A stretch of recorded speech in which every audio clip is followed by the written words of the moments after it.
Friends, ಎಲ್ಲರೂ ಹೇಗಿದ್ದೀರಾ? ಎಲ್ಲರೂ ಚೆನ್ನಾಗಿದ್ದೀರಾ ಅಂತ ಭಾವಿಸ್ತೀನಿ. ನಾನು ನಿಮ್ಮ ಪ್ರೀತಿಯ Shaila Satish. Welcome back to my channel. ಯಾರೆಲ್ಲ ನನ್ನ ಚಾನಲನ್ನು ಫಸ್ಟ್ ಟೈಮ್ ನೋಡ್ತಾ ಇದ್ದೀರಾ, ಪ್ಲೀಸ್ ಸಬ್ಸ್ಕ್ರೈಬ್ ಮಾಡ್ಕೊಂಡು ನೋಡಿ. ಹಾಗೆಯೇ ಪಕ್ಕದಲ್ಲಿ ಇರೋಂತಹ ಬೆಲ್ ಬಟನ್ ಪ್ರೆಸ್ ಮಾಡಿ, ಯಾಕಂದರೆ ನಾನು ಯಾವುದೇ ಒಂದು ವೀಡಿಯೋ ಹಾಕಿದ ತಕ್ಷಣ ನಿಮಗೆ ನೋಟಿಫಿಕೇಶನ್ ಬರುತ್ತೆ. ಸೊ ನನ್ನ ಒಂದು ವೀಡಿಯೋಸ್ನ ಮೊದಲ ವ್ಯೂವರ್ ನೀವು ಆಗ್ಬೋದು. ಸೊ ಅದಕ್ಕೋಸ್ಕರ ನನ್ನ ವೀಡಿಯೋದಲ್ಲಿ ನನ್ನ ಒಂದು ಯೂಟ್ಯೂಬ್ ಜರ್ನಿ ಬಗ್ಗೆ, ಯೂಟ್ಯೂಬ್ ಚಾನಲ್ ಬಗ್ಗೆ ನಾನು ಹೇಳಲಿಕ್ಕೆ ಇಷ್ಟಪಡ್ತೀನಿ. ಅದನ್ನೇ ನಾನು ನಿಮ್ಮ ಜೊತೆ ಶೇರ್ ಮಾಡ್ತೀನಿ. ನನ್ನ ಒಂದು ಯೂಟ್ಯೂಬ್ ಚಾನಲ್ ಇತ್ತು, ಶೈಲಾ ಸತೀಶ್ ಅಂತ ಹೇಳಿ. ಆಲ್ಮೋಸ್ಟ್ ಸುಮಾರು ಜನ ನನಗೆ ಸಬ್ಸ್ಕ್ರೈಬ್ ಆಗಿದ್ರಿ, ತುಂಬಾ ಚೆನ್ನಾಗಿ ಸಪೋರ್ಟ್ ಮಾಡಿದ್ರಿ ಎಲ್ಲರೂ ಕೂಡ. ಸೊ ಅದು ಒಂದು ಹೋಯ್ತು. ಆ್ಯಕ್ಚುಲಿ ಅದು ನನ್ನ ಚಾನಲ್ ಡಿಲೀಟ್ ಆಗಿದೆ ಇವಾಗ ಸದ್ಯಕ್ಕೆ. ಸೊ ಅದು ಯಾವ ರೀತಿ ಆಯಿತು ಏನು ಅದನ್ನು ನಾನು ನಿಮ್ಮ ಜೊತೆ ಶೇರ್ ಮಾಡೋಕ್ಕೆ ಇಷ್ಟಪಡ್ತೀನಿ. ಒಂದು ವಿಡಿಯೋದಿಂದ ನಿಮಗೆ ಸುಮಾರು ಜನ ಹೊಸ ಯೂಟ್ಯೂಬರ್ಸ್ ಏನಿದ್ದಾರೆ ಅವರಿಗೆಲ್ಲ ಸ್ವಲ್ಪ ಹೆಲ್ಪ್ ಆಗ್ಬೋದು. ಹಾಗೆಯೇ ಏನಾದರೂ ನಾನು ಯಾವುದೋ ಒಂದು ಮಿಸ್ಟೇಕನ್ನು ಮಾಡಿದೆ, ಹಾಗೆ ನಾನು ಒಂದು ದೊಡ್ಡ ತಪ್ಪನ್ನು ಮಾಡಿದ್ದೀನಿ, ಅದೇ ಒಂದು ಮಿಸ್ಟೇಕ್ ಮಾಡಿದ್ದೀನಿ. ನನಗದು ಗೊತ್ತಾಗ್ದೇ ನಾನು ಆ ಮಿಸ್ಟೇಕನ್ನು ಮಾಡಿದ್ದೆ. ಸೊ ನಿಮಗೂ ಕೂಡ ಹೊಸ ಯೂಟ್ಯೂಬರ್ಸ್ ಆಲ್ಮೋಸ್ಟ್ ಎಲ್ಲರೂ ಈ ತಪ್ಪನ್ನು ಮಾಡ್ತಾರೆ ಅಂತಲೇ ಹೇಳ್ಬೋದು. ಸ್ಟಾರ್ಟಿಂಗ್ ಏನಿರುತ್ತೆ ಅದು ಗೊತ್ತಾಗೋದಿಲ್ಲ ಯಾರಿಗೂ ಕೂಡ. ಸೊ ಆ ಒಂದು ಮಿಸ್ಟೇಕನ್ನು ನಾನು ಕೂಡ ಮಾಡಿದ್ದೀನಿ. ಸೊ ನಾನು ಇದನ್ನು ಎಕ್ಸ್ಪೀರಿಯೆನ್ಸ್ ನಾನು ಶೇರ್ ಮಾಡ್ಕೊಳ್ಳೋದ್ರಿಂದ ನಿಮಗೂ ಆಲ್ಮೋಸ್ಟ್ ಸುಮಾರು ಯೂಟ್ಯೂಬರ್ಸ್ಗೆ ಹೆಲ್ಪ್ ಆಗ್ಬೋದು ಅನ್ನೋ ಕಾರಣಕ್ಕೆ ನಾನು ಈ ಒಂದು ವಿಡಿಯೋನ ಮಾಡೋಣ ಅಂತ ಡಿಸೈಡ್ ಮಾಡಿದೆ. ಸೊ ಆ್ಯಕ್ಚುಲಿ ಮಾಡೋಕ್ಕೆ ಮನಸ್ಸಿರಲಿಲ್ಲ, ಬಟ್ ಸೊ ನನ್ನ ಪರಿಸ್ಥಿತಿಲಿ ಇರುವಂತಹ ಒಂದಷ್ಟು ಯೂಟ್ಯೂಬರ್ಸ್ಗೆ ಹೆಲ್ಪ್ ಆಗ್ಬೋದು ಅನ್ನೋ ಕಾರಣಕ್ಕೆ ನಾನು ಇದನ್ನು ಮಾಡೋಣ ಅಂತ ಫೈನಲಿ ಡಿಸೈಡ್ ಮಾಡಿದೆ. ಆ್ಯಕ್ಚುಲಿ ಈ ಒಂದು ಪ್ಲ್ಯಾಟ್ಫಾರ್ಮ್ಗೆ ಅಂದರೆ ಯೂಟ್ಯೂಬ್ಗೆ ನಾನು ಬರೋ ಚಾನ್ಸಸ್ಸೇ ಇರಲಿಲ್ಲ. ನಾನು ಸುಮ್ಮನೆ ರ್ಯಾಂಡಮಾಗಿ ಒಂದಷ್ಟು ಸ್ಟಿಚಿಂಗ್ ಏನು ಮಾಡ್ತಿದ್ದೆ, ಬ್ಲೌಸಸ್ ಮತ್ತು ಕುಚ್ಚುಗಳು, ಇದನ್ನು ನಾನು ಶೇರ್ ಮಾಡಲಿಕ್ಕೆ ಅಂತ ಹೇಳಿ ಈ ಒಂದು ಯೂಟ್ಯೂಬ್ ಚಾನಲ್ನ ನಾನು ಶುರು ಮಾಡಿದ್ದು. ಆ್ಯಕ್ಚುಲಿ ಐಡಿಯಾನೇ ಇರಲಿಲ್ಲ ಯಾವ ಥರ ಈ ರೀತಿ ಒಂದು ಯೂಟ್ಯೂಬ್ ಚಾನಲ್ ಓಪನ್ ಮಾಡ್ತೀನಿ, ಅದರಲ್ಲಿ ಈ ರೀತಿ ವ್ಲಾಗ್ಸ್ಗಳನ್ನ ಹಾಕೋ ಒಂದು ಐಡಿಯಾ ಆಗಲಿ ಅಥವಾ ಯಾವುದೇ ಒಂದು ಪೇಮೆಂಟ್ ತಗೋತೀವಿ ಅನ್ನೋ ಐಡಿಯಾನೂ ಕೂಡ ನಮಗೆ ಇಲ್ಲ. ಸುಮ್ಮನೆ ರ್ಯಾಂಡಮಾಗಿ ಒಂದು ಚಾನಲನ್ನು ನಾನು ಶುರು ಮಾಡಿದ್ದಷ್ಟೇ. ಅಂದರೆ ಇದೇನಿದೆ, ನಾನು ಬ್ಲೌಸಸ್ಗಳನ್ನ ಸ್ಟಿಚ್ ಮಾಡ್ತೀನಿ, ಒಂದಷ್ಟು ಕುಚ್ಚುಗಳನ್ನ ಹಾಕ್ತಾಯಿದ್ದೆ. ಹಾಗೆಯೇ ಓಲ್ಡ್ ಸ್ಯಾರೀಸ್ನೆಲ್ಲ ನೀವು ಮಾಡೋದು, ಈ ರೀತಿ ಒಂದು ಕ್ರಿಯೇಟಿವಿಟಿಯಾಗಿ ಎಲ್ಲ ಮಾಡ್ತಾ ಇದ್ನಲ್ವ, ಆ ಒಂದು ಕ್ರಿಯೇಟಿವಿಟಿ ನಾನು ಶೇರ್ ಮಾಡಲಿಕ್ಕೆ ಅಂತ ಸುಮ್ಮನೆ ಒಂದು ರ್ಯಾಂಡಮಾಗಿ ಈ ಯೂಟ್ಯೂಬ್ ಚಾನಲ್ನ ಶುರು ಮಾಡಿದೆ. ರೀತಿ ಯೂಟ್ಯೂಬ್ ಶುರು ಮಾಡ್ತೀನಿ, ಅದರಲ್ಲಿ ಲಾಗ್ಸ್ಗಳನ್ನ ಹಾಕೋದಾಗಿರಲಿ, ಈ ರೀತಿ ಒಂದು ವೀಡಿಯೋಸ್ಗಳನ್ನ ಮಾಡ್ತೀನಿ ಅಂತ ನಾನು ಖಂಡಿತ ಎಕ್ಸ್ಪೆಕ್ಟೇ ಮಾಡಿರಲಿಲ್ಲ. ಸುಮ್ಮನೆ ಒಂದು ರ್ಯಾಂಡಮಾಗಿ ಈ ಒಂದು ಯೂಟ್ಯೂಬ್ ಚಾನಲ್ ಶುರು ಮಾಡಿದ್ದಷ್ಟೇ. ಅಂದರೆ ನಾನು ಒಂದಷ್ಟು ಬ್ಲೌಸ್ಗಳನ್ನ ಡಿಸೈನ್ ಮಾಡಿ ಹೊಲಿತಾ ಇದ್ದೆ, ಹಾಗೆಯೇ ಕುಚ್ಚುಗಳನ್ನ ಹಾಕ್ಕೊಡ್ತಾ ಇದ್ದೆ, ಮತ್ತು ಒಂದಷ್ಟು ಹಳೆ ಸ್ಯಾರಿಗಳನ್ನ ಹೊಸದು ಮಾಡೋದು, ಈ ರೀತಿ ಒಂದು ಕ್ರಿಯೇಟಿವಿಟಿ ಇತ್ತು ನನ್ನಲ್ಲಿ. ಸೊ ಆ ಒಂದು ಕ್ರಿಯೇಟಿವಿಟಿನ ನಾನು ಶೇರ್ ಮಾಡೋಣ, ಶಾರ್ಟ್ಸ್ ಆಗಿ ಅಪ್ಲೋಡ್ ಮಾಡೋಣ ಅಂತ ಹೇಳಿ ಶುರು ಮಾಡಿದ್ದು. ಅವಾಗ ಯಾವುದೇ ಒಂದು ನನಗೆ ಈ ರೀತಿ ಕ್ರೈಟೇರಿಯಾ ಇರುತ್ತೆ ಯೂಟ್ಯೂಬಲ್ಲಿ, ಅದನ್ನು ಕಂಪ್ಲೀಟ್ ಮಾಡ್ಕೋಬೇಕು, ಆಮೇಲೆ ದುಡ್ಡೆಲ್ಲ ಬರುತ್ತೆ, ಈ ರೀತಿ ಒಂದು ಐಡಿಯಾ ಕೂಡ ನನ್ನ ಹತ್ರ ಇರಲಿಲ್ಲ. ಸುಮ್ಮನೆ ಒಂದು ರ್ಯಾಂಡಮಾಗಿ ಈ ಒಂದು ಚಾನಲ್ನ ಶುರು ಮಾಡಿದ್ದು. ಹಾಗೆಯೇ ಒಂದಷ್ಟು ವೀಡಿಯೋಸ್ ಎಲ್ಲ ಮಾಡಿದೆ, ಇದಾಗಿರ್ಬೋದು ಕುಚ್ಚು ಡಿಸೈನ್ಸ್ ಮತ್ತು ಬ್ಲೌಸ್ ಡಿಸೈನ್ಸ್ ಇದನ್ನೆಲ್ಲ ಅಪ್ಲೋಡ್ ಮಾಡಿದೆ, ಶಾರ್ಟ್ಸ್ ಎಲ್ಲ. ಹಾಗೆಯೇ ಒಂದೆರಡು ಫಂಕ್ಷನ್ಸ್ಗಳಿಗೆ ಹೋಗಿದ್ದೆ, ಅದೊಂದಷ್ಟೆಲ್ಲ ಅಪ್ಲೋಡ್ ಮಾಡಿದೆ. ಒಂದೆರಡು ಹಬ್ಬಗಳಾಯಿತು, ಅದನ್ನು ಅಪ್ಲೋಡ್ ಮಾಡಿದೆ. ಸೊ ತುಂಬಾ ಚೆನ್ನಾಗಿ ಹೋಯಿತು ಡೇಸ್ ಅಂತಲೇ ಹೇಳ್ಬೋದು. ವ್ಯೂಸ್ ಎಲ್ಲ ಚೆನ್ನಾಗಿ ಬರೋಕ್ಕೆ ಶುರುವಾಯಿತು. ಸೊ ಅದರಿಂದ ಒಂದು ಸ್ವಲ್ಪ ಖುಷಿ ಆಯಿತು. ಸರಿ, ವ್ಯೂಸ್ ಎಲ್ಲ ಬರ್ತಾಯಿದೆ, ಯಾಕೆ ಈ ಯೂಟ್ಯೂಬ್ ರೂಲ್ಸ್ ಎಲ್ಲ ತಿಳ್ಕೊಳ್ಳೋಣ, ಹಾಗೆಯೇ ಏನಾದರೂ ಮಾಡೋಣ ಅಂತ ಹೇಳಿ ಈ ರೀತಿ ಒಂದು ವ್ಲಾಗ್ಸ್ಗಳು ಮತ್ತು ಶಾರ್ಟ್ಸ್ಗಳಿಗೆಲ್ಲ ಅಪ್ಲೋಡ್ ಮಾಡ್ತಾ ಹೋದೆ. ಸೊ ವ್ಯೂಸ್ ಪರವಾಗಿಲ್ಲ, ಒಂದು ರೇಂಜ್ಗೆ ಬರ್ತಾಯಿತ್ತು. ಸ್ಟಾರ್ಟಿಂಗೆಲ್ಲ ಸ್ವಲ್ಪ ಕಡಿಮೆನೇ ಬರ್ತಾಯಿತ್ತು, ಆಲ್ಮೋಸ್ಟ್ ಎಲ್ಲರಿಗೂ ಸ್ವಲ್ಪ ಕಡಿಮೆನೇ ಬರುತ್ತೆ. ಆಲ್ಮೋಸ್ಟ್ ಸ್ವಲ್ಪ ಕಡಿಮೆ ಅಂದರೆ ಒಂದು 100-200 ವ್ಯೂಸ್, 300 ವ್ಯೂಸ್ಗೆ ಇಷ್ಟು ಬಂದು ನಿಂತೋಗ್ಬಿಡ್ತಿತ್ತು ವ್ಯೂಸ್, ಆಮೇಲೆ ಜಾಸ್ತಿ ಏರ್ತಾನೆ ಇರಲಿಲ್ಲ. ಸೊ ಆದ್ರೂ ಆಗ್ತಾ ಹೋದೆ. ಯೂಟ್ಯೂಬ್ ವಿಡಿಯೋಸ್ ಯಾವತ್ತಾದರೂ ಒಂದು ದಿವಸ ಅದು ಕ್ಲಿಕ್ ಆಗುತ್ತೆ, ಅಲ್ಲಿವರೆಗೂ ಹಾಕ್ತಾನೇ ಇರಿ, ಏನಿಲ್ಲ ಅಂತ ಹೇಳಿದ್ರಲ್ಲ ಯೂಟ್ಯೂಬರ್ಸ್, ಅದೆಲ್ಲ ಒಂದಷ್ಟು ವೀಡಿಯೋಸ್ಗಳನ್ನ ನೋಡಿದ್ದೆ. ಸೊ ಹಾಕೋಣ, ಏನಿಲ್ಲ, ನೋಡಿ ಎಷ್ಟಾಗುತ್ತೆ ಅಷ್ಟು ಟ್ರೈ ಮಾಡೋಣ ಅಂತ ಹೇಳಿ ಹಾಕಿದೆ. ಸೊ ಆಮೇಲೆ ಒಂದು ವಿಡಿಯೋ ಮಾಡಿದ್ದೆ, ಓಲ್ಡ್ ಸ್ಯಾರಿ ನೀವು ಕನ್ವರ್ಟ್ ಆಗಿ, ಓಲ್ಡ್ ಸ್ಯಾರಿಗಳನ್ನ ನಾವು ನೀವು ಆಗಿ ಯಾವ ರೀತಿ ಕನ್ವರ್ಟ್ ಮಾಡ್ಕೋಬೋದು ಅನ್ನೋದ್ರ ಬಗ್ಗೆ ಒಂದು ವಿಡಿಯೋ ಮಾಡಿದೆ. ಆಲ್ಮೋಸ್ಟ್ ಅದು 11 ಮಿನಿಟ್ಸ್ ವಿಡಿಯೋ ಅಂತ ಅನಿಸುತ್ತೆ. ಅದನ್ನು ಹಾಕಿದೆ, ಎಕ್ಸ್ಪೆಕ್ಟೇ ಮಾಡಿರಲಿಲ್ಲ ನಿಜ ಅಷ್ಟು ವ್ಯೂಸ್ ಹೋಗುತ್ತೆ ಅಂತ. 100, 200, 300 ಈ ರೀತಿ ಏರ್ತಾ ಹೋಗ್ತು. 1000-2000, ಆಲ್ಮೋಸ್ಟ್ 2000-3000 ಆದಮೇಲೆ ನಿಂತೋಗ್ಬೋದು ಅಂದ್ಕೊಂಡೆ, ಬಟ್ ಅದು 80,000ವರೆಗೂ ರೀಚ್ ಆಗಿತ್ತು. ತುಂಬಾ ಚೆನ್ನಾಗಿ ಹೋಯಿತು ಆ ಒಂದು ವಿಡಿಯೋ, ತುಂಬಾ ಚೆನ್ನಾಗಿ ಕ್ಲಿಕ್ ಆಯಿತು ಅಂತಲೇ ಹೇಳ್ಬೋದು. ಸೊ ಒಂದು ಇನ್ಸ್ಪಿರೇಷನ್ ಆಯಿತು, ಯಾವುದೇ ಒಂದು ವಿಡಿಯೋ ಹಾಕಿದಾಗ ಅದು ಈ ರೀತಿ ವೈರಲ್ ಆದಾಗ ತುಂಬಾ ಖುಷಿ ಆಗುತ್ತೆ. ಯಾರೋ ಒಂದು ಯೂಟ್ಯೂಬರ್ ಕೂಡ, ಅದು ಯೂಟ್ಯೂಬರ್ಗೆ ಗೊತ್ತಾಗಿರುತ್ತೆ ಯಾವ ರೀತಿ ಖುಷಿ ಆಗುತ್ತೆ ಅಂತ ಹೇಳಿ. ಸೊ ನೆಕ್ಸ್ಟ್ ನಾನು ಈ ರೀತಿ ಅದು ಒಂದು ವಿಡಿಯೋ ಇಷ್ಟು ವೈರಲ್ ಆಗಿದ ತಕ್ಷಣ ಅದರಿಂದನೇ ನನಗೆ ಸಬ್ಸ್ಕ್ರೈಬರ್ಸ್ ಒಂದು 350 ಅಷ್ಟು ಸಬ್ಸ್ಕ್ರೈಬರ್ಸ್ ನನಗೆ ಆ ಒಂದು ವಿಡಿಯೋಯಿಂದನೇ ನನಗೆ 350 ಅಷ್ಟು ಸಬ್ಸ್ಕ್ರೈಬರ್ಸ್ ಸಿಕ್ಕಿದ್ರು. ಹಾಗೆಯೇ ಒಂದು 2000 ವಾಚ್ ಅವರ್ ಕೂಡ ಅದರಲ್ಲೇ ಕಂಪ್ಲೀಟ್ ಆಗಿಬಿಟ್ಟಿತ್ತು. ಸೊ ಈ ಒಂದು ವಿಡಿಯೋ ವೈರಲ್ ಆದಮೇಲಂತೂ ತುಂಬಾ ಖುಷಿ ಆಯಿತು. ಸೊ ಹಾಗೆಯೇ ಇನ್ನೊಂದಷ್ಟು ಇಂಟ್ರೆಸ್ಟ್ ಆಯಿತು ವೀಡಿಯೋಸ್ಗಳನ್ನ ಮಾಡೋಣ, ಹಾಗೆಯೇ ವ್ಲಾಗ್ಸ್ಗಳು ಕೂಡ ಮಾಡೋಣ, ಏನೆಲ್ಲ ಆಗುತ್ತೆ ನನ್ನ ಒಂದು ಜೀವನದಲ್ಲಿ ಅದನ್ನೆಲ್ಲ ಶೇರ್ ಮಾಡೋಣ ಅಂತ ಹೇಳಿ ಈ ಒಂದು ವೀಡಿಯೋಸ್ಗಳನ್ನ ಹಾಕ್ತಾ ಹೋದೆ. ಒಂದಷ್ಟು ಫಂಕ್ಷನ್ಸ್ ಎಲ್ಲ ಆಯಿತು. ಆ ನಡುವೆನೂ ತುಂಬಾ ಸ್ಟ್ರಗಲ್ ಆಗ್ತಾಯಿತ್ತು, ತುಂಬಾ ಸ್ಟ್ರಗಲ್ ಆಗ್ತಾಯಿತ್ತು ಅಂತಲೇ ಹೇಳ್ಬೋದು. ವೀಡಿಯೋಸ್ ಮಾಡಿದರೆ ಮಾಮೂಲಿ ಜನಗಳು ಏನು ಅನ್ಕೋತಾರೆ, ವೀಡಿಯೋಸ್ಗಳನ್ನ ತೆಗಿತಾರೆ, ಅಪ್ಲೋಡ್ ಮಾಡಿಬಿಡ್ತಾರೆ. ಸೊ ಇದು ಈಸಿ ಅಂತ ಅನ್ಸುತ್ತೆ ಎಲ್ಲರಿಗೂ, ಆಲ್ಮೋಸ್ಟ್ ಎಲ್ಲರಿಗೂ ಆ ರೀತಿನೇ ಅನ್ಸೋದು. ನಾನು ಹಾಗೇನೆ ಅಂದ್ಕೊಂಡಿದ್ದು. ಬಟ್ ನಿಜ ಅಷ್ಟು ಈಸಿ ಅಲ್ಲ. ಈ ಒಂದು ವ್ಲಾಗ್ಸ್ ಆಗಿರ್ಬೋದು ಅಥವಾ ಯಾವುದೇ ಒಂದು ವೀಡಿಯೋಸ್ಗಳನ್ನ ಮಾಡಿ ನಾವು ಅದನ್ನು ಅಪ್ಲೋಡ್ ಮಾಡೋದು ಖಂಡಿತ ಈಸಿ ಅಲ್ಲ. ಅದು ಯಾವುದೋ ಒಂದು ವೀಡಿಯೋಸ್ಗಳನ್ನ ಕ್ಯಾಪ್ಚರ್ ಮಾಡಿರ್ತೀವಿ, ಅದನ್ನು ಎಡಿಟ್ ಮಾಡಬೇಕು, ಅದನ್ನು ಎಡಿಟ್ ಮಾಡಿ ಅದನ್ನು ಎಕ್ಸ್ಪೋರ್ಟ್ ಮಾಡಿ ಯಾವುದೆಲ್ಲ ವೀಡಿಯೋಸ್ಗಳು ಬೇಕು ಅಂತೆಲ್ಲ ನೋಡಿ ಅದಕ್ಕೆ ವಾಯ್ಸ್ ಓವರ್ ಕೊಟ್ಟು ಅದನ್ನು ಎಕ್ಸ್ಪೋರ್ಟ್ ಮಾಡಿ ಆಮೇಲೆ ಅದನ್ನು ಅಪ್ಲೋಡ್ ಮಾಡಿ ಎಲ್ಲ ಮಾಡೋವರೆಗೆ ತುಂಬಾ ಟೈಮ್ ತಗೊಳುತ್ತೆ. ಅದು ಅಲ್ಲಿ ಯೂಟ್ಯೂಬರ್ಸ್ಗೆ ಗೊತ್ತಾಗುತ್ತೆ ಎಷ್ಟು ಕಷ್ಟ ಇರುತ್ತೆ ಅಂತ. ಸುಮಾರು ಫಂಕ್ಷನ್ಸ್ ಎಲ್ಲ ಇತ್ತು, ತುಂಬಾ ಸ್ಟ್ರಗಲ್ ಆಗ್ತಾಯಿತ್ತು. ನನ್ನ ಕೆಲಸಗಳೆಲ್ಲ ಮಾಡ್ಕೊಂಡು ಫಂಕ್ಷನ್ಸ್ಗಳ ಅಟೆಂಡ್ ಮಾಡಿಕೊಂಡು ಈ ಒಂದು ವೀಡಿಯೋಸ್ಗಳನ್ನ ಮಾಡ್ಕೊಂಡು ಪ್ರತಿಯೊಂದು ವೀಡಿಯೋಗೂ ಕೂಡ ನಾನು ತುಂಬಾ ಕಷ್ಟಪಟ್ಟಿದ್ದೆ. ಅದನ್ನು ಅಪ್ಲೋಡ್ ಮಾಡಲಿಕ್ಕೆ ಅಂತ ಹೇಳಿ ತುಂಬಾ ಕಷ್ಟಪಡ್ತಾ ಇದ್ದೆ. ಆ ಒಂದು ಬ್ಯುಸಿ ಲೈಫಲ್ಲೂ ಕೂಡ ಈ ಒಂದು ಫಂಕ್ಷನ್ಸ್ಗಳ ನಡುವೆ ನಾವು ಒಂದು ನಮ್ಮ ಡೈಲಿ ರೊಟೀನ್ ಏನಿದೆ ಅದನ್ನೆಲ್ಲ ಶೂಟ್ ಮಾಡಿಕೊಂಡು ಅದನ್ನೆಲ್ಲ ಎಕ್ಸ್ಪೋರ್ಟ್ ಮಾಡಿ ನಿಮಗೆ ವೀಡಿಯೋಸ್ಗಳನ್ನ ಹಾಕೋರಿಗೆ ಎಷ್ಟು ಕಷ್ಟ ಇರುತ್ತೆ ಗೊತ್ತಾ. ಪ್ರತಿಯೊಂದು ವೀಡಿಯೋಸ್ಗೂ ಕೂಡ ನಾವು ಕಷ್ಟಪಟ್ಟೇ ಮಾಡಿರ್ತೀವಿ. ಸತೀಶ್ ಅವರು ಹೇಳೋರು, ನಾನು ಟೈಲರಿಂಗ್ ಮಾಡಿದಾಗ್ಲೇ ಹಂಗನ್ನೋರು, ಸ್ಟ್ರಗಲ್ ಮಾಡ್ಕೋಬೇಡ, ಯಾವುದೇ ಒಂದು ಸ್ಟ್ರೆಸ್ ಮಾಡ್ಕೋಬೇಡ, ಜಸ್ಟ್ ಮನೆ ಕೆಲಸ ಎಲ್ಲ ಮಾಡ್ಕೊಂಡು ಆರಾಮಾಗಿ ಟಿ ವಿ ಎಲ್ಲ ನೋಡ್ಕೊಂಡು ಕಾಲ ಕಳಿ, ಯಾಕೆ ಈ ಟೈಲರಿಂಗ್ ಎಲ್ಲ ಮಾಡ್ಕೊಂಡು ಕಷ್ಟಪಡ್ತೀಯ ಅಂತೆಲ್ಲ ಹೇಳ್ತಾಯಿದ್ರು. ನನಗೇನೋ ಒಂಥರ ಇಂಟ್ರೆಸ್ಟ್, ಒಂದು ಯಾವುದೇ ಒಂದು ಟೈಲರಿಂಗ್ ಆಗಿರ್ಬೋದು, ಡಿಸೈನ್ಸ್ ಮಾಡೋದಾಗಿರ್ಬೋದು, ಈ ರೀತಿ ಎಲ್ಲ ನನಗೆ ಇಂಟ್ರೆಸ್ಟ್ ಇತ್ತಲ್ಲ. ಸೊ ನಾನು ಮಾಡ್ತಾ ಹೋದೆ. ಆಮೇಲೆ ಅವ್ರಿಗೆ ಸ್ವಲ್ಪ ಎಂಕರೇಜ್ ಮಾಡಿದ್ರು, ಸೊ ಓಕೆ ನೀನು ಮಾಡ್ತೀಯ ಮಾಡು ಅಂತೆಲ್ಲ ಎಂಕರೇಜ್ ಮಾಡಿದ್ರು. ಸೊ ಈ ಒಂದು ವಿಡಿಯೋ ರೀಚ್ ಆದಮೇಲೂ ಕೂಡ ಅವ್ರಿಗೂ ಕೂಡ ಖುಷಿ ಆಯಿತು, ಸರಿ ಮಾಡು ಅಂತ ಹೇಳಿ ಸಪೋರ್ಟ್ ಮಾಡಿದ್ರು. ಸೊ ಅವ್ರ ಸಪೋರ್ಟ್ ಇಲ್ಲದೇ ನಾವು ಖಂಡಿತ ಏನು ಮಾಡಲಿಕ್ಕಾಗಲ್ಲ.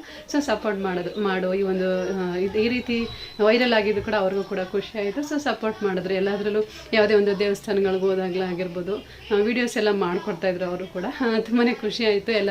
ಹಾಗೆಯೇ ಎಲ್ಲರೂ ರಿಲೇಷನ್ಸ್ ಎಲ್ಲ ಸಪೋರ್ಟ್ ಮಾಡ್ತಾಯಿದ್ರು.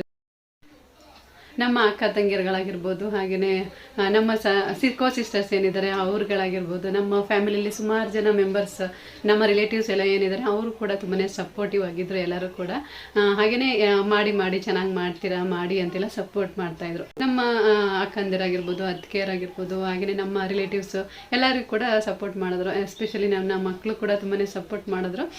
ನನ್ನ ಚಿಕ್ಕ ಮಗ ತುಂಬಾ ಎಡಿಟಿಂಗ್ಗೆ ಮತ್ತು ತಮ್ಮನೇಲೆಲ್ಲ ಮಾಡಲಿಕ್ಕೆಲ್ಲ ತುಂಬಾ ಹೆಲ್ಪ್ ಮಾಡ್ತಾಯಿದ್ದ. ಅವನಿಗೂ ಸ್ವಲ್ಪ ಇಂಟ್ರೆಸ್ಟ್ ಇತ್ತು. ಸೊ ಅವನು ಹೆಲ್ಪ್ ಮಾಡಿಕೊಡ್ತಾ ಇದ್ದ ತಮ್ಮನೇಲೆಲ್ಲ ಮಾಡಿಕೊಡ್ಲಿಕ್ಕೆ, ಈ ರೀತಿ ಮಾಡಿ ಅಮ್ಮ ಆ ರೀತಿ ಮಾಡಿ ಅಮ್ಮ ಅಂತ. ಅಕಸ್ಮಾತ್ ಏನಾದರೂ ವ್ಯೂಸ್ ಬರಲಿಲ್ಲ ಅಂದರೆ ಅವನೇ ಹೇಳ್ಕೊಡ್ತಾ ಇದ್ದ, ಬೇಜಾರು ಮಾಡ್ಕೋಬೇಡಿ ಈ ಥರ ಎಲ್ಲ ಹೇಳ್ಕೊಡ್ತಾ ಇದ್ದ. ಏನಾಗಲ್ಲ, ಈ ವಿಡಿಯೋ ಹೋಗದೇ ಇದ್ದರೆ ರೀಚ್ ಆಗ್ತಾಯಿದ್ರೆ ನೆಕ್ಸ್ಟ್ ವಿಡಿಯೋನಾದರೂ ರೀಚ್ ಆಗುತ್ತೆ ಮಾಡಿ ಅಂತೆಲ್ಲ ಮಕ್ಕಳು ಕೂಡ ತುಂಬಾ ಸಪೋರ್ಟಿವ್ ಆಗಿದ್ದರು ಎಲ್ಲರೂ.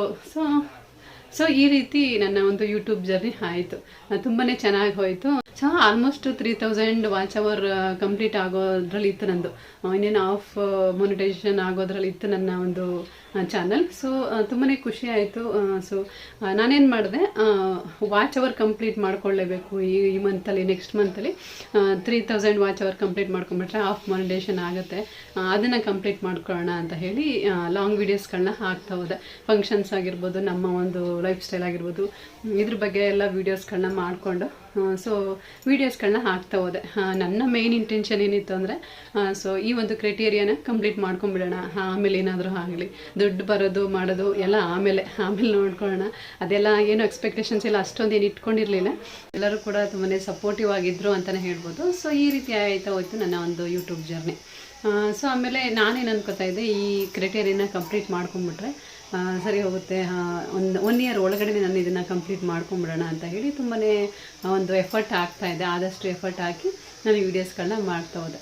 ನನ್ನ ಒಂದು ಏಮ್ ಇಟ್ಕೊಂಡೆ ನಾನು ಕ್ರೈಟೇರಿಯನ್ನ ಕಂಪ್ಲೀಟ್ ಮಾಡ್ಕೊಳ್ಳೋಣ ಅಂತ ಹೇಳಿ ನಾನು ಅದ್ರ ಕಡೆಯೇ ಕಾನ್ಸಂಟ್ರೇಷನ್ ಮಾಡ್ತಾ ಹೋದೆ. ನಾನು ಬೇರೆ ಕಡೆ ಇನ್ಯಾವುದೂ ಅಷ್ಟು ತಲೆ ಕೆಡಿಸ್ಕೊಳ್ಳೋಕೆ ಹೋಗಲಿಲ್ಲ. ಸೊ ವೀಡಿಯೋಸ್ಗಳನ್ನ ಮಾಡೋಣ, ಲಾಂಗ್ ವೀಡಿಯೋಸ್ಗಳು ಮಾಡಿದಷ್ಟು ಬೇಗ ವಾಚ್ ಅವರ್ ಕಂಪ್ಲೀಟ್ ಆಗುತ್ತೆ ಅಂತ ಹೇಳಿ ವಾಚ್ ಅವರ್ ಕಂಪ್ಲೀಟ್ ಮಾಡ್ಕೊಳ್ಳೋದ್ರ ಬಗ್ಗೆ ನನ್ನ ಕಾನ್ಸಂಟ್ರೇಷನ್ ಹೋಯಿತು. ಸೊ ಹಾಗೆಯೇ ಮಧ್ಯೆ ಒಂದಷ್ಟು ಶಾರ್ಟ್ಸ್ಗಳನ್ನ ಅಪ್ಲೋಡ್ ಮಾಡೋಣ ಅಂತ ಹೇಳಿ ಅಪ್ಲೋಡ್ ಮಾಡ್ತಾಯಿದ್ದೆ.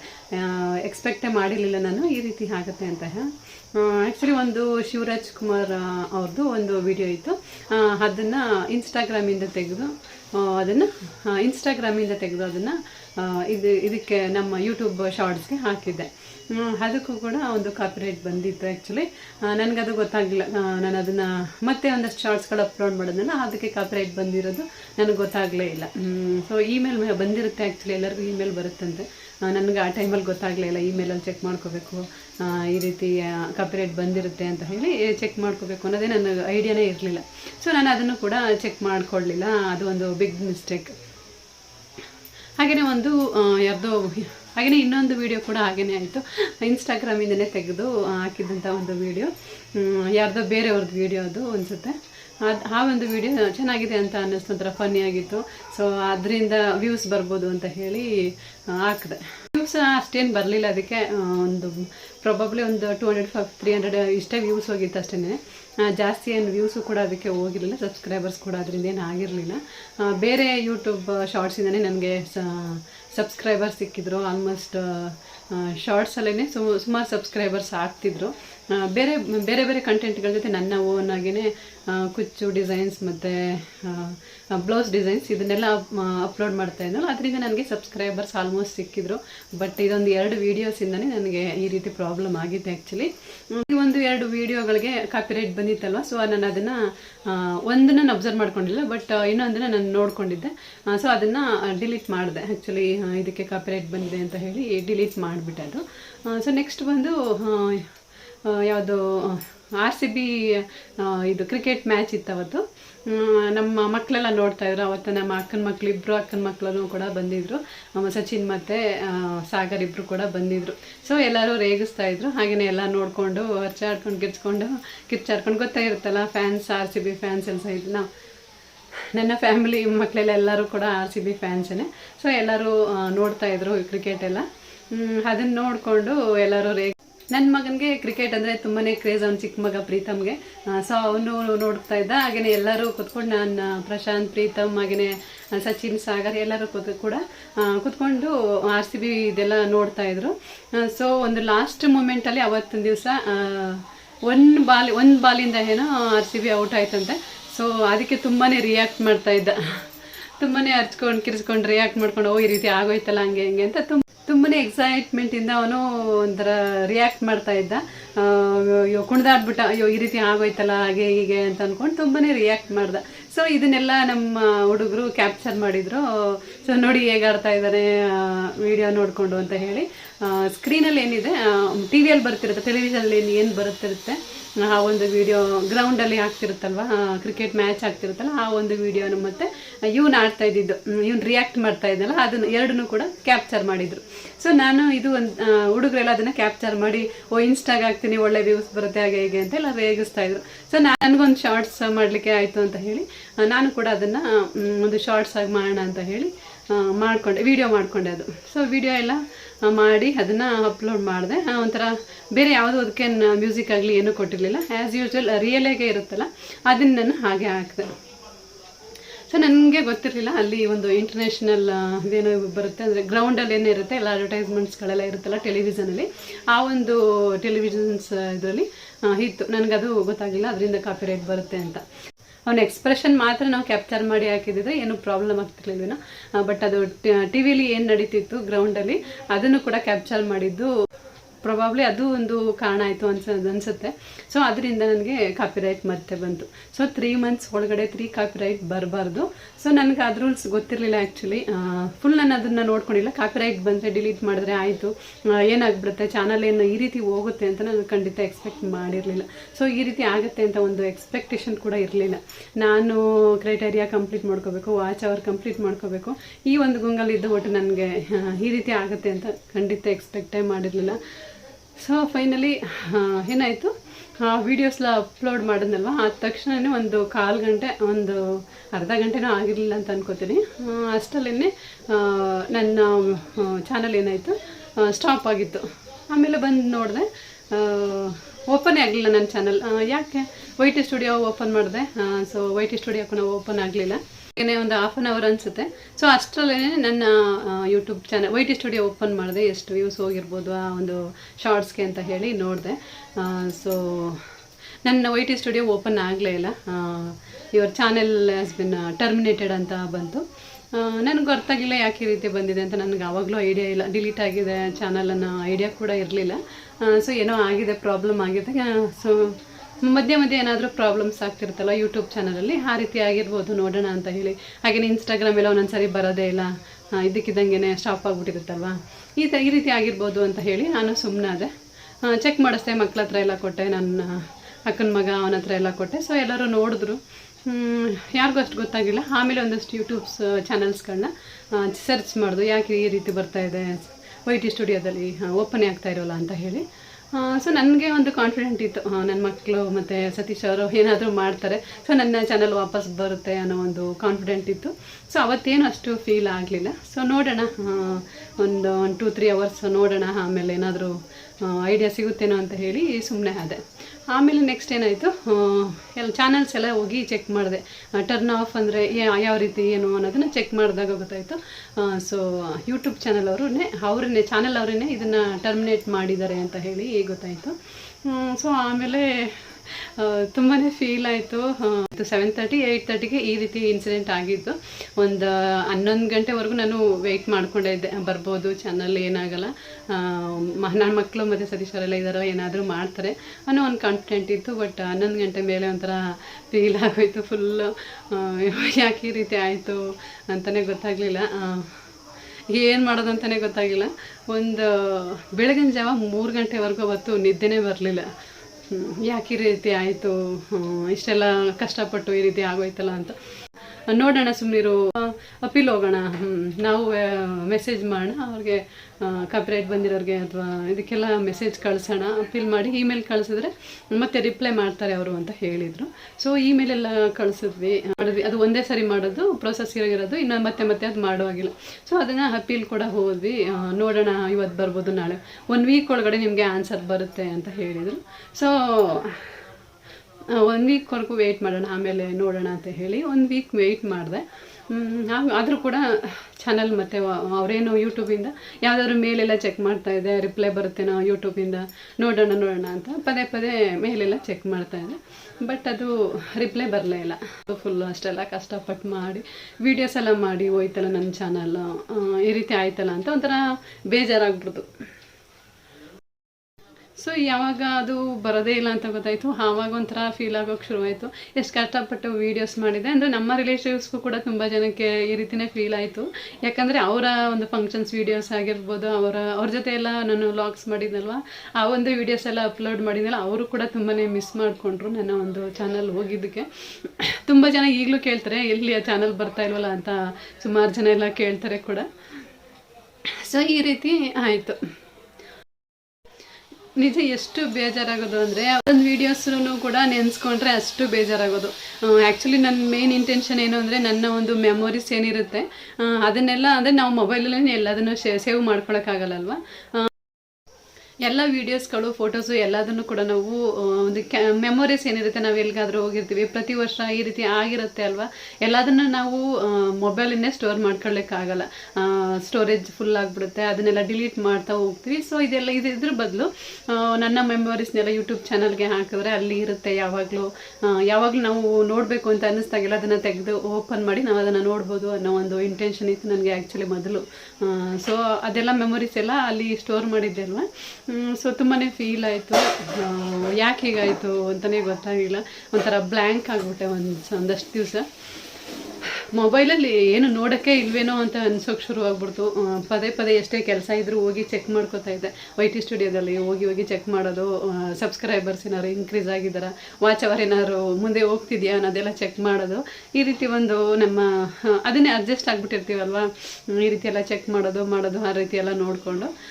ಸೊ ಏನಾಯಿತು ಇದ್ದಕ್ಕಿದ್ದಂಗೆ ಇವೆಲ್ಲ ನೆಲಲ್ಲಿ ಇಲ್ವೇ ಇಲ್ಲ ಅಂತಂದಾಗ ಏನೋ ಒಂಥರ ಫುಲ್ ಫೀಲ್ ಆಗೋಯ್ತು. ಸೊ ಒಂಥರ ಬ್ಲ್ಯಾಂಕ್ ಆಗಿಬಿಟ್ಟೆ. ಒಂದು ವೀಕ್ ಒಂದು 8-10 ದಿವಸ ಅಂತೂ ಫುಲ್ ಒಂಥರ ಡಿಪ್ರೆಷನ್ಗೆ ಹೋಗೋ ಥರನೇ ಆಗ್ಬಿಡ್ತು. ತುಂಬಾ ಅಂದರೆ ನಾನು ಮಾಡೋ ಕೆಲಸ ಎಲ್ಲ ಮಾಡ್ತಾಯಿದ್ದೆ, ಬಟ್ ಮನಸ್ಸು ಅದರಲ್ಲಿ ಇರಲಿಲ್ಲ. ಏನೇನೋ ಯೋಚನೆ ಮಾಡೋದು, ಆ ವೀಡಿಯೋಸ್ ಚೆನ್ನಾಗಿತ್ತಲ್ವ, ಈ ವಿಡಿಯೋಸ್ ಚೆನ್ನಾಗಿತ್ತಲ್ವ, ಎಷ್ಟು ಚೆನ್ನಾಗಿ ಬಂದಿತ್ತು ಆ ವೀಡಿಯೋಸ್, ಹೋಯ್ತಲ್ಲ. ಎಸ್ಪೆಷಲಿ 80,000 ಏನು ಬಂದಿತ್ತು ಆ ಒಂದು ವೀಡಿಯೋಸ್ ನೆನೆಸ್ಕೊಂಡ್ರಂತೂ ತುಂಬಾ ಫೀಲ್ ಆಗೋದು. ಅಯ್ಯೋ ಅಷ್ಟೆಲ್ಲ ಓಡಿತ್ತು, ಮತ್ತು ಆ ಥರ ವೀಡಿಯೋಸ್ ಮಾಡೋಕ್ಕಾಗತ್ತಾ, ಮತ್ತು ಮಾಡಿದ್ರೂ ಆ ಒಂದು ವ್ಯೂಸ್ ನನಗೆ ಸಿಗುತ್ತಾ ಅನ್ನೋ ಒಂದು ಬೇಜಾರಾಗ್ಬಿಡ್ತು. ಸೊ ಆಮೇಲೆ ಸತೀಶ್ ಅವರು ಒಂದು ದಿವಸ ಹೇಳಿದ್ರು, ಸರಿ ಬಿಟ್ಟಾಕು, ಯಾಕೆ ಇಷ್ಟು ಫೀಲ್ ಮಾಡ್ಕೋತೀಯ, ಮಾಡೋದಾದರೆ ಹೊಸ ಚಾನಲ್ ಮಾಡುವೆ ಬಿಡು, ಯಾಕೆ ಇಷ್ಟು ಫೀಲ್ ಮಾಡ್ಕೋತೀಯ ಅಂತೆಲ್ಲ ಹೇಳಿದ್ರು. ಮಕ್ಕಳು ಕೂಡ ಹಾಗೆ ಹೇಳಿದ್ರು. ಸೊ ನಿಮ್ಮ ಒಂದು ಟ್ಯಾಲೆಂಟ್ ನಿಮ್ಮ ಹತ್ರ ಇದ್ದೇ ಇರುತ್ತೆ, ಮತ್ತೆ ಹೊಸ ಹೊಸ ಹೊಸ ಫಂಕ್ಷನ್ಸ್ಗಳು ಮುಂದೆ ನಮ್ಮ ಒಂದು ಲೈಫ್ ಸ್ಟೈಲ್ ಕೂಡ ಹಾಗೆಯೇ ಮುಂದುವರಿಯುತ್ತಲ್ವ. ಸೊ ಅದನ್ನೆಲ್ಲ ಕ್ಯಾಪ್ಚರ್ ಮಾಡ್ಕೊಂಡು ಹಾಕಿದ್ರಾಯಿತು, ಬಿಟ್ಟಾಕು, ಸೊ ಯಾಕೆ ಇಷ್ಟೆಲ್ಲ ಫೀಲ್ ಮಾಡ್ಕೋತೀಯ ಅಂತೆಲ್ಲ ಹೇಳ್ತಾ ಹೋದರು. ಸೊ ಆಮೇಲೆ ಸ್ವಲ್ಪ ನಾರ್ಮಲಾಗಿ ಬಂದೆ. ಓಕೆ ಬಿಟ್ಟಾಕೋಣ ಬಿಡು, ಯಾಕೆ ಇಷ್ಟೆಲ್ಲ ತಲೆ ಕೆಡಿಸ್ಕೋಬೇಕು ಈ ಒಂದು ಯೂಟ್ಯೂಬ್ ಚಾನಲ್ಗೆ ಅಂತ ಹೇಳಿ ಬಿಟ್ಟಾಕಿದೆ. ತೀರಾ ಅದನ್ನು ನಾವು ಇದು ಮಾಡ್ಕೊಂಡು ಹೋದರೆ ನಮ್ಮ ಲೈಫ್ ಸ್ಟೈಲ್ ಇದಾಗುತ್ತಲ್ವ. ಸೊ ಅದೆಲ್ಲ ಇದು ಮಾಡಿ ನಾರ್ಮಲ್ ಆದೆ. ಹೋಗ್ಲಿ ಬಿಡಿ, ಏನು ಮಾಡೋಕ್ಕಾಗುತ್ತೆ, ನಮಗೆ ಅದೃಷ್ಟ ಇರಲಿಲ್ಲ ಅದರಲ್ಲಿ. ಆ ಒಂದು ಚಾನಲ್ ನಮ್ಗೆ ಅದೃಷ್ಟ ಇರಲಿಲ್ಲ, ಬಿಟ್ಟಾಕೋಣ ಬಿಡು ಅಂತ ಹೇಳಿ ಸೊ ಬಿಟ್ಟಾಕ್ಬಿಟ್ಟು ನೆಕ್ಸ್ಟ್ ನಾನು ಈ ಒಂದು ಶೈಲಾ ಸತೀಶ್ ಕ್ರಿಯೇಟಿವ್ ವ್ಲಾಗ್ ಅಂತ ಹೇಳಿ ಶುರು ಮಾಡಿದೆ. ಸೊ ಇಷ್ಟ ಆಯಿತು ನನ್ನ ಯೂಟ್ಯೂಬ್ ಚಾನಲ್. ಸೊ ನೆಕ್ಸ್ಟ್ ಡೇನೇ ಎಲ್ಲರೂ ಫೋನ್ ಮಾಡಿ ಕೇಳೋಕ್ಕೆ ಶುರು ಮಾಡಿದ್ರು, ಯಾಕೆ ಚಾನಲ್ ಬರ್ತಾಯಿಲ್ಲ, ಯಾಕೆ ಚಾನಲಿಂದ ವೀಡಿಯೋಸ್ಗಳು ಬರ್ತಾಯಿಲ್ಲ ಅಂತ ಪ್ರತಿಯೊಬ್ಬರು ಕೇಳೋಕ್ಕೆ ಶುರು ಮಾಡಿದ್ರು, ಮೆಸೇಜ್ ಮಾಡ್ತಾಯಿದ್ರು, ಹಾಗೆಯೇ ಕಾಲ್ ಮಾಡ್ತಾಯಿದ್ರು. ನನಗಿಂತ ಹೆಚ್ಚಾಗಿ ಸುಮಾರು ಜನ ತುಂಬಾ ಫೀಲ್ ಮಾಡಿಕೊಂಡ್ರು ಅಂತಲೇ ಹೇಳ್ಬೋದು. ಆಗ್ಬಿಟ್ಟಿದೆ, ನೋಡೋಣ, ಸ್ಟ್ರಕ್ ಆಗಿದೆ ನನ್ನ ಚಾನಲ್, ನೋಡೋಣ ಬಂದರೂ ಬರ್ಬೋದು ಅಂತಲೇ ಹೇಳ್ತಾ ಹೋದೆ. ಸೊ ಅದು ಫೈನಲಿ ಬರಲೇ ಇಲ್ಲ.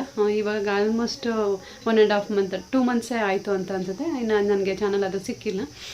ಆ ಕಡೆ ರಿಪ್ಲೈ ಕೂಡ ಬಂದಿಲ್ಲ ಯೂಟ್ಯೂಬಿಂದ, ನಿಮ್ಮ ಪರ್ಮನೆಂಟ್ಲಿ ಡಿಲೀಟ್ ಆಗಿದೆಯಾ ಇಲ್ವೋ ಅಂತ ರಿಪ್ಲೈ ಕೂಡ ಇನ್ನೂ ಬಂದಿಲ್ಲ. ಸೊ ಅದ್ರ ಬಗ್ಗೆ ಕಾನ್ಫಿಡೆಂಟ್ ಇಲ್ಲ. ಸೊ ಇನ್ನೊಂದು ಹೊಸ ಈ ಒಂದು ಚಾನಲ್ ನಾನು ಕ್ರಿಯೇಟ್ ಮಾಡಿದ್ದೀನಿ. ಸೊ ಎಲ್ಲರೂ ಸಬ್ಸ್ಕ್ರೈಬ್ ಮಾಡ್ಕೊಳ್ಳಿ, ಪ್ಲೀಸ್ ಸಪೋರ್ಟ್ ಮಾಡಿ. ಹೇಗೆ ಮೊದಲೆಲ್ಲ ನನ್ನ ವೀಡಿಯೋಸ್ಗಳನ್ನ ನೋಡಿ ನನ್ನ ಒಂದು ವಾಚ್ ಅವರ್ನ ಕಂಪ್ಲೀಟ್ ಮಾಡಿಕೊಟ್ಟಿದ್ರಿ, ಸೊ ಈ ಒಂದು ಚಾನಲ್ಗೂ ಕೂಡ ಆ ರೀತಿಯೇ ಸಪೋರ್ಟ್ ಮಾಡಿ ನನ್ನ ವೀಡಿಯೋಸ್ಗಳನ್ನ ನೋಡಿ. ನಾನು ಆದಷ್ಟು ಒಳ್ಳೊಳ್ಳೆ ಕಂಟೆಂಟ್ಗಳನ್ನ ಹಾಕಿ ವೀಡಿಯೋ ಮಾಡಲಿಕ್ಕೆ ಟ್ರೈ ಮಾಡ್ತೀನಿ. ಸೊ ಸಪೋರ್ಟ್ ಮಾಡಿ ಫ್ರೆಂಡ್ಸ್. ಅನ್ಕೋಬೋದು ಯಾಕೆ ಇಷ್ಟು ತಲೆ ಕೆಡಿಸ್ಕೋಬೇಕು ಯೂಟ್ಯೂಬಿಂದ ಅಂತ, ಬಟ್ ಅದು ಫೀಲ್ಡ್ ಅಂದರೆ ನಾವು ಮಾಡದೇ ಇದ್ರೆ ಏನೂ ತೊಂದರೆ ಇರಲಿಲ್ಲ, ಬಟ್ ಮಾಡಿದ್ವಲ್ವ ಅದು ಮಾಡಿ ಈ ರೀತಿ ಹಾಗೆ ಹೋದಾಗ ಒಂಥರ ಬೇಜಾರಾಗುತ್ತಲ್ವ, ಅದಷ್ಟೇ ಬಿಟ್ಟರೆ ಬೇರೆ ಏನೂ ಕಾರಣ ಇಲ್ಲ. ಅದು ಮಾಡಿ ಹೋಯ್ತಲ್ಲ ಚಾನಲ್ ಅನ್ನೋದೊಂದು ಫೀಲಿಂಗ್ ಆಗಿ ಉಳ್ಕೊಂತು ಅಷ್ಟೇ. ಸೊ ಇವಾಗ ಈ ಚಾನಲ್ ಶುರು ಮಾಡಿದ್ದೀನಿ, ನೋಡೋಣ ಯಾವ ರೀತಿ ಗ್ರೋತ್ ಆಗುತ್ತೋ ಏನೋ ಗೊತ್ತಿಲ್ಲ. ಆದಷ್ಟು ಟ್ರೈ ಮಾಡೋಣ, ನನ್ನ ಕೈಲಾದಷ್ಟು ನಾನು ಟ್ರೈ ಮಾಡ್ತೀನಿ. ಸೊ ಪ್ಲೀಸ್ ಯೂಟ್ಯೂಬರ್ಸ್ ಯಾರೆಲ್ಲ ಹೊಸದಾಗಿ ಚಾನಲ್ ಕ್ರಿಯೇಟ್ ಮಾಡಿದ್ದೀರಾ, ನಾನು ಮಾಡಿದ ಒಂದು ತಪ್ಪನ್ನು ನೀವು ಖಂಡಿತ ಮಾಡಬೇಡಿ. ನಿಮ್ಮ ಚಾನಲ್ ನನ್ನ ರೀತಿ ಆಗೋದು ಬೇಡ. ಆ ಒಂದು ನಮ್ಮ ಚಾನಲ್ ಅಷ್ಟೆಲ್ಲ ಕಷ್ಟಪಟ್ಟು ಈ ರೀತಿ ಹೋದರೆ ಎಷ್ಟು ಕಷ್ಟ ಆಗುತ್ತೆ, ಮನಸ್ಸಿಗೆ ಎಷ್ಟು ಬೇಜಾರಾಗುತ್ತೆ ಅನ್ನೋದು ನನ್ನ ಒಂದು ಅನುಭವದಿಂದ ಹೇಳ್ತೀನಿ. ಸೊ ಯೂಟ್ಯೂಬರ್ಸ್ ಯಾರು ಕೂಡ ದಯವಿಟ್ಟು ಇನ್ಸ್ಟಾಗ್ರಾಮಿಂದನೋ ಫೇಸ್ಬುಕ್ಕಿಂದನೋ ಯಾವುದೇ ಒಂದು ವೀಡಿಯೋಸ್ಗಳನ್ನ ತೆಗೆದು ಅಪ್ಲೋಡ್ ಮಾಡಬೇಡಿ. ತೆಗೆದು ಶಾರ್ಟ್ಸಲ್ಲಿ ಅಪ್ಲೋಡ್ ಮಾಡಬೇಡಿ. ನಿಮ್ಮ ಓನ್ ವೀಡಿಯೋಸ್ಗಳನ್ನ ಮಾಡಿ, ನಿಮ್ಮ ಓನ್ ಶಾರ್ಟ್ಸ್ಗಳನ್ನ ಮಾಡಿ. ಸೊ ಖಂಡಿತ ನೀವು ರೀಚ್ ಆಗೇ ಆಗ್ತೀರಾ. ಅದಕ್ಕೆ ಕಾಪಿರೈಟ್ ಕೂಡ ಬರಲ್ಲ. ಶಾರ್ಟ್ಸಿಂದ ಮ್ಯೂಸಿಕ್ ಬೇಕಾದರೆ ತಗೊಳ್ಳಿ, ಬಟ್ ಅದರಲ್ಲಿ ನಿಮ್ಮ ಓನ್ ಕಂಟೆಂಟ್ನ ಆ್ಯಡ್ ಮಾಡಿ ಶಾರ್ಟ್ಸ್ ಅಪ್ಲೋಡ್ ಮಾಡಿ, ಖಂಡಿತ ಅದು ರೀಚ್ ಆಗುತ್ತೆ. ಸೊ ನಾನು ಮಾಡಿದ ಒಂದು ತಪ್ಪನ್ನು ನೀವು ಮಾಡಿ ದಯವಿಟ್ಟು ಚಾನಲ್ನ ಕಾಪಿರೈಟ್ ಮಾಡಿಕೊಂಡು ಮಾನಿಟೈಸೇಷನ್ಗೆ ಹೋದರೂ ಕೂಡ ಅದು ಕೂಡ ಅಲ್ಲೂ ಸ್ಟಾಪ್ ಆಗಿಬಿಡುತ್ತೆ. ನಿಮಗೆ ಅಷ್ಟೆಲ್ಲ ಕಷ್ಟಪಟ್ಟು ವಾಚ್ ಅವರ್ ಎಲ್ಲ ಕಂಪ್ಲೀಟ್ ಮಾಡ್ಕೊಂಡು ಹೋದ್ರೂ ನಿಮಗೆ ಪ್ರಾಬ್ಲಮ್ ಆಗುತ್ತೆ. ಸೊ ದಯವಿಟ್ಟು ಯೂಟ್ಯೂಬರ್ಸ್ ದಯವಿಟ್ಟು ಈ ರೀತಿ ನಾನು ಮಾಡಿದ ಕೆಲಸ ಅಂತ ನೀವು ಖಂಡಿತ ಮಾಡಲೇಬೇಡಿ. ಚೆಕ್ ಮಾಡ್ಕೊಳ್ಳಿ, ಆದಷ್ಟು ಇಮೇಲಲ್ಲಿ ಚೆಕ್ ಮಾಡ್ಕೊಳ್ಳಿ ಯಾವುದಕ್ಕೆ ಕಾಪಿರೈಟ್ ಬಂದಿದೆ, ಎಷ್ಟು ಕಾಪಿರೈಟ್ ಬಂದಿದೆ ಅಂತೆಲ್ಲ ಚೆಕ್ ಮಾಡ್ಕೊಳ್ಳಿ. 1-2 ಕಾಪಿರೈಟ್ಸ್ ಬಂದು ನನಗೆ 3ನೇ ಕಾಪಿರೈಟ್ ಏನು ಬಂತು ಅದು ಒಂದು 3 ಮಂತ್ಸ್ ಮೇಲೆ 3 ಮಂತ್ಸ್ ಆದಮೇಲೆ ಅದು ಕಾಪಿರೈಟ್ ಬಂದಿದ್ರೆ ಏನೂ ಪ್ರಾಬ್ಲಮ್ ಆಗ್ತಿರ್ಲಿಲ್ಲ. ಬಟ್ 3 ಮಂತ್ಸ್ ಒಳಗಡೆ ಅದು ಕಾಪಿರೈಟ್ ಮತ್ತೆ ಬಂದಿತ್ತು. ಸೊ ಏನೂ ಮಾಡಲಿಕ್ಕಾಗಲ್ಲ, ಈ ರೀತಿ ಇತ್ತು, ಈ ರೀತಿ ಆಗಬೇಕು ಅಂತ ಇತ್ತು. ಸೊ ಅದೇನು ಮಾಡಲಿಕ್ಕಾಗಲ್ಲ. ಸೊ ಬಿಟ್ಟಾಕೋಣ. ಸೊ ಈ ಒಂದು ಚಾನಲ್ಗೆ ಎಲ್ಲರೂ ಸಬ್ಸ್ಕ್ರೈಬ್ ಮಾಡಿ ಸಪೋರ್ಟ್ ಮಾಡಿ ಅಂತ ಹೇಳ್ತಾ ನನ್ನ ಈ ಒಂದು ವಿಡಿಯೋನ ಮುಗಿಸ್ತಾ ಇದ್ದೀನಿ. ಪ್ಲೀಸ್ ಸಪೋರ್ಟ್ ಮಾಡಿ ಫ್ರೆಂಡ್ಸ್.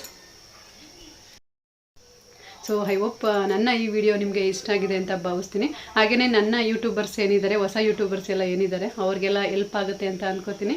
ಪ್ಲೀಸ್ ಕಾಪಿರೈಟ್ 3 ಕಾಪಿರೈಟ್ ಮಾತ್ರ ಬರ್ಸ್ಕೊಳ್ಳೇಬೇಡಿ, ತುಂಬಾ ಪ್ರಾಬ್ಲಮ್ ಆಗುತ್ತೆ, ಯೂಟ್ಯೂಬ್ ಚಾನಲ್ ಟರ್ಮಿನೇಟ್ ಆಗಿಬಿಡುತ್ತೆ. ಸೊ ಇಲ್ಲಿಗೆ ನನ್ನ ಈ ಒಂದು ವ್ಲಾಗ್ನ ಮುಗಿಸ್ತಾ ಇದ್ದೀನಿ. ಸೊ ಐ ಹೋಪ್ ನಿಮಗೆಲ್ಲ ಈ ವಿಡಿಯೋ ಇಷ್ಟ ಆಗಿದೆ ಅಂತ ಭಾವಿಸ್ತೀನಿ. ಇಷ್ಟ ಆಗಿದ್ರೆ ಪ್ಲೀಸ್ ಲೈಕ್ ಮಾಡಿ, ಶೇರ್ ಮಾಡಿ, ಕಮೆಂಟ್ ಮಾಡಿ. ಹಾಗೆಯೇ ಪ್ಲೀಸ್ ಸಬ್ಸ್ಕ್ರೈಬ್ ಮಾಡ್ಕೊಳ್ಳೋದನ್ನ ಮರಿಬೇಡಿ. ಸಿಗೋಣ ಮತ್ತೊಂದು ವಿಡಿಯೋದಲ್ಲಿ. Till then bye, take care.